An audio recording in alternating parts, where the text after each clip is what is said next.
Assalamu alaikum students, welcome to Empower Academy and you are watching easy tutorial. बिस्मिल्लाहिर्रहमानिर्रहीम। अस्सलाम वालेकुम बच्चों, क्या हाल है आप सबके। एम्पावर एकेडमी के प्लेटफॉर्म से मैं हूं शहजाद लतीफ़ और आज हम स्टडी करने जा रहे हैं अपना second chapter vectors and equilibrium. इस चैप्टर के अंदर जाहिर सी बात है दो चीज़ें हैं, एक है वेक्टर्स और दूसरे हैं इक्विलिब्रियम। आज जो हम स्टार्ट करेंगे वो है वेक्टर्स। बच्चों आपको याद होगा जब हमने फिजिकल क्वांटिटीज पढ़ना स्टार्ट की थी तो मैंने आपको इसकी दो टाइप्स बताई थी। एक थी बेस क्वांटिटीज, आपको याद होगी ना, और दूसरी क्या थी, ड्राइव्ड क्वांटिटीज।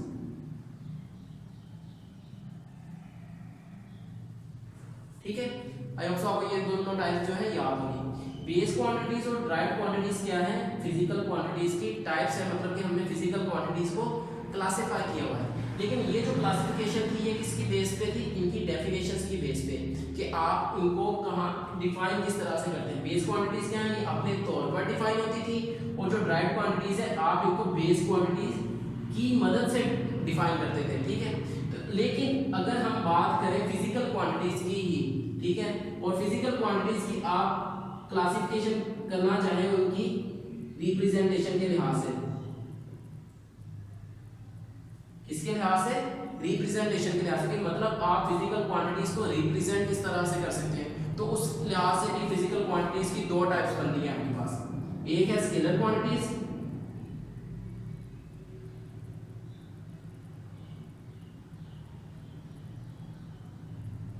और दूसरी है वेक्टर्स। अब ये जो स्केलर क्वांटिटीज है इनकी अगर हम बात करें तो ये ऐसी क्वांटिटीज होती हैं जिनको आप जस्ट इनकी न्यूमेरिकल वैल्यू की मदद से भी रिप्रेजेंट कर सकते हैं। जिस तरह से मैं कहता हूं मैस है, अगर आपने मैस को रिप्रेजेंट करना है तो आप सिंपली अगर इस तरह से लिखेंगे 5 किलोग्राम, तो ये मैस क्या हो गया, रिप्रेजेंट हो गया। इसके लिए फर्दर आपको कोई चीज जरूरी नहीं है, इसके साथ इसकी एक वैल्यू भी है, न्यूमेरिकल वैल्यू, और साथ ही साथ एक यूनिट भी है। तो ये कंप्लीटली डिफाइन हो चुकी हुई है, आपने इसको कंप्लीटली रिप्रेजेंट कर दिया हुआ है। लेकिन कुछ क्वांटिटीज ऐसी हैं जिनको अगर आपने रिप्रेजेंट करना है तो उनकी रिप्रेजेंटेशन के लिए जस्ट उनकी न्यूमेरिकल वैल्यू ही नहीं बल्कि उनकी डायरेक्शनल प्रॉपर्टीज की भी जरूरत होती है। मतलब आप वेक्टर, उन क्वांटिटीज को वेक्टर्स कहा जाता है। वेक्टर्स के लिए आपको दो चीजों की जरूरत होगी, एक न्यूमेरिकल वैल्यू मतलब न्यूमेरिकल प्रॉपर्टीज, और साथ ही साथ उनकी डायरेक्शनल प्रॉपर्टीज। तो इस तरह की अगर कोई क्वांटिटी आ जाए जिसकी रिप्रेजेंटेशन के लिए न्यूमेरिकल वैल्यू के साथ साथ उसकी डायरेक्शन भी चाहिए हो तो उसको कहा जाता है वेक्टर्स। मसलन वेलोसिटी, डिस्प्लेसमेंट, एक्सेलरेशन,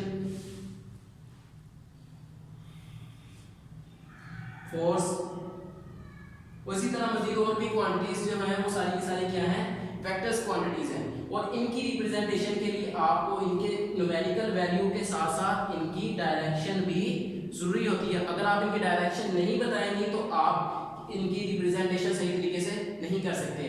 अब मैं मिसाल देना चाहूंगा आपको। फर्ज करें आपके पास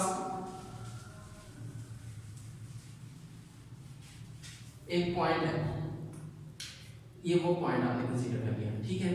अब मैं कहता हूं कि ये पॉइंट जो है ये इस पॉइंट से 10 मीटर के फासले पे है, ठीक है। ये पॉइंट ये है, ये इस पॉइंट से कितने 10 मीटर के फासले पे है। इनके बीच जो डिस्टेंस है वो कितना है, 10 मीटर, मतलब इनकी जो न्यूमेरिकल वैल्यू है वो कितनी है, 10 मीटर है। लेकिन ये जो डिस्टेंस है हम कहते हैं ये शॉर्टेस्ट डिस्टेंस है इन दो पॉइंट्स के बीच का, तो इसका मतलब ये डिस्प्लेसमेंट बन जाएगा। लेकिन इस पॉइंट से अगर मैं कहूं कि ये जो है ये इसके राइट साइड पे, लेकिन अगर मैं इसके लेफ्ट साइड पे 10 मीटर फासले पे जाना चाहूंगा तो यही यहाँ इधर एक पॉइंट बनेगा, ठीक है। तो इसका मतलब वो जो पॉइंट होगा वो इस पॉइंट को रिप्रेजेंट नहीं कर रहा होगा, या फिर मैं कहता हूँ कि यहाँ से आप 10 मीटर ऊपर चले जाएं तो वो पॉइंट भी इस पॉइंट को रिप्रेजेंट नहीं कर रहा होगा, और अगर मैं इधर आ जाता हूँ तब भी ये पॉइंट रिप्रेजेंट नहीं हो रहा। मतलब कि मैं पूरे के पूरे कहीं भी कोई पॉइंट ले लूँ 10 मीटर का यहाँ से, तो वो इस पॉइंट को रिप्रेजेंट नहीं कर रहा होगा। इस पॉइंट की एक स्पेसिफिक डायरेक्शन है, अगर मैंने उसको यहाँ से यहाँ तक रिप्रेजेंट करना है। इसकी रिप्रेजेंटेशन के लिए इसका मतलब ये हुआ कि हमें इस न्यूमेरिकल वैल्यू के साथ साथ इसकी डायरेक्शन भी चाहिए, और ये मैंने आपको बताया था ये शॉर्टेस्ट डिस्टेंस है इन दोनों के बीच में, तो इस वजह से हम इसको कह देंगे ये क्या है, डिस्प्लेसमेंट है।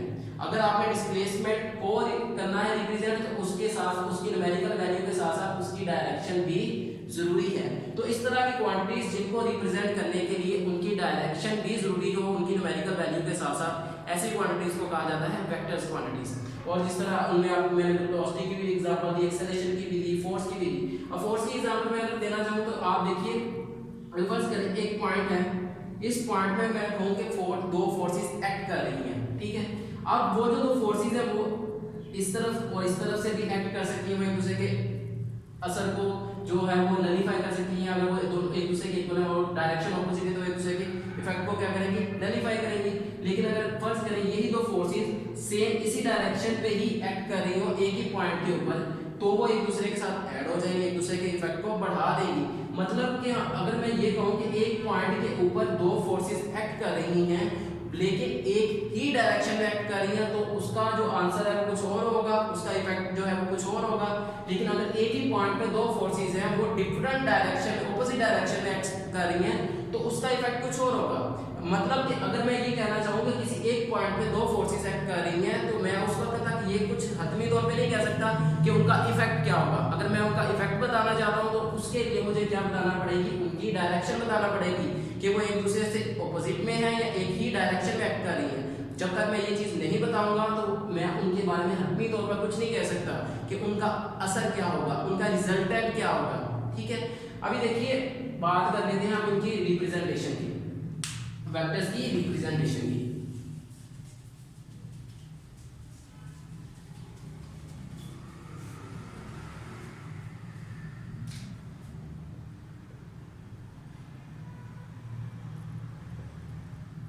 अगर मैं वेक्टर्स की रिप्रेजेंटेशन की बात करूं ना, आमतौर पे क्या होता है कि अगर एक स्केलर क्वांटिटी हो हम उसको सिंपली लिख देते हैं मैस है तो मैस बराबर 10 kg, ठीक है। तो आप इसको सिंपली एक लेटर दे देते हैं, उसकी एक सिंबल होता है, सिंबल के जरिए से आप उसको रिप्रेजेंट कर देते हैं। लेकिन जो वेक्टर्स हैं इनको रिप्रेजेंट करने का तरीकेकार ये है कि आप इनके न्यूमेरिकल वैल्यू के साथ साथ डायरेक्शन भी है। तो आप अगर फर्ज करें वेलोसिटी को ही रिप्रेजेंट करना चाहते हैं तो आप इसके ऊपर एक एरो हेड बनाते हैं, ठीक है। वो आप एरो बनाएंगे, एरो की मदद से आप इसको जाहिर कर रहे हैं कि ये क्या है, एक वेक्टर है। अगर इस तरह से नहीं तो आप इसको जरा थोड़ा सा बोल्ड करके लिख दें तो ये भी वेक्टर्स की क्या है, नेम लिखने का तरीकेकार है। आप उस क्वांटिटी को क्या करें, थोड़ा बोल्ड करके लिख दें या फिर उसके ऊपर एरो हेड बना दें। इस तरह से आप वेक्टर्स को रिप्रेजेंट कर सकते हैं। और दूसरा तरीकेकार ये है कि अगर आप फर्ज करें एक वेक्टर को ड्रॉ करना चाहते हैं तो उसको ड्रॉ करने के लिए क्या करना पड़ता है, आपको एक लाइन सेगमेंट लेना पड़ता है। ये क्या है, लाइन सेगमेंट है, और इसके एक साइड पे आपको जिस डायरेक्शन में उसकी डायरेक्शन हो, मतलब जिस साइड पे उसकी संबंध हो, आपने उस साइड पे क्या लगा देना होता है, एरो हेड। जब आप एरो हेड लगा देंगे तो ये क्या कर रहा होगा, उस क्वांटिटी को रिप्रेजेंट कर रहा होगा, और इसकी ये जो लेंथ होगी ये रिप्रेजेंट कर रही होगी उसकी न्यूमेरिकल वैल्यू को।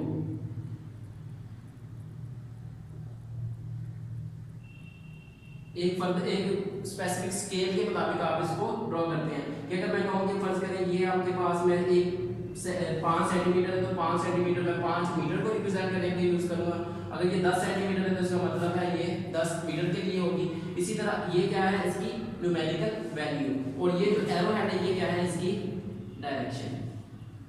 तो इस तरह से आप किसी भी वेक्टर को क्या कर सकते हैं, ड्रॉ कर सकते हैं। ड्रॉ करने का तरीकेकार ये है कि आप एक लाइन सेगमेंट लेते हैं और उस लाइन सेगमेंट के आगे एक एरो हेड बना देते हैं। जो लाइन सेगमेंट की लेंथ होती है वो उसकी न्यूमेरिकल वैल्यू है, और जो उसका एरो हेड है वो क्या है, उसकी डायरेक्शन है, ठीक है। तो इस तरह से आप किसी भी वेक्टर्स को ड्रॉ कर सकते हैं। और इनके नाम लिखने का जो तरीकेकार है मैं आपको बता दूंगा, या तो आप उसको बोल्ड करते हैं या फिर सिंपली लिख के जिस तरह से आप नाम लिखते हैं उसके ऊपर एक एरो ड्रॉ करें।